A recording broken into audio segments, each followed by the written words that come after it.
दोस्तों, स्वागत है आपका आज के इस शानदार वीडियो में। आपने बॉलीवुड गानों से लेकर हॉलीवुड फिल्मों तक हीरो को हमेशा चमकते देखा होगा, लेकिन क्या आपने कभी सोचा है कि क्या हीरा वाकई हमारी धरती में मौजूद है या फिर ये सब सिर्फ प्रयोगशाला में बनते हैं। आज की इस वीडियो में हम हीरे की दुनिया की गहराई में उतरेंगे, उसकी खोज करेंगे और जानेंगे कि ये बेशकीमती पत्थर आखिर आते कहां से हैं।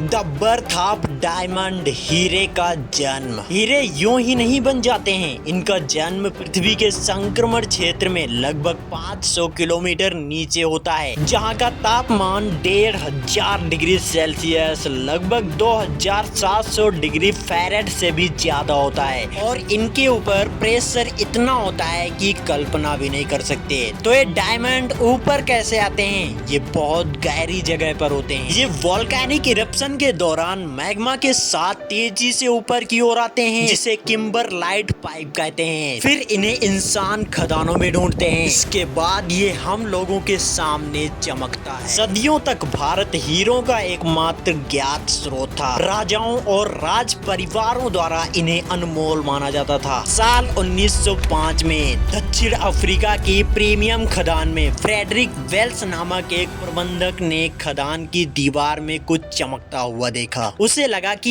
ये कोई शरारत है, इसलिए उसने उसे खोद कर निकाल लिया। लेकिन जो उसे मिला वो कोई शरारत नहीं थी, वो चमकता हुआ कुलीनन हीरा ही था, जो अब तक पाया गया सबसे बड़ा रत्न गुणवत्ता वाला कच्चा हीरा था, जिसका वजन 3106 कैरेट था। दुनिया के सबसे बड़े हीरे कुलीनन इतना बड़ा था कि उसे काट कर 105 अलग अलग रत्न बनाए गए, जिसमें कुलीनन फर्स्ट और सेकंड भी शामिल है, जो अब ब्रिटिश रॉयल ज्वेलरीज में रखे गए हैं। लेकिन कहानी 1905 में खत्म नहीं होती। बड़े बड़े दोष रहित पत्थरों की खोज जारी रहती है। कुलीनन के बाद नेक्स्ट मिला हुआ पत्थर था लेसेडी ला रोना। साल 2015 में खोजा गया। ये 1111 कैरेट का पत्थर एक टेनिस बॉल के साइज का है। और इसके बाद मिला था कॉन्स्टेलेशन, जिसका वेट था 813 कैरेट। और दोस्तों, आपको बता दें कि 2025 की शुरुआत में बोत्सवाना के खनिजों में उन्नत mega diamond recovery X-ray transmission तकनीकी का यूज करके 2492 कैरेट का हीरा खोजा, जिससे ये अब तक खोजा गया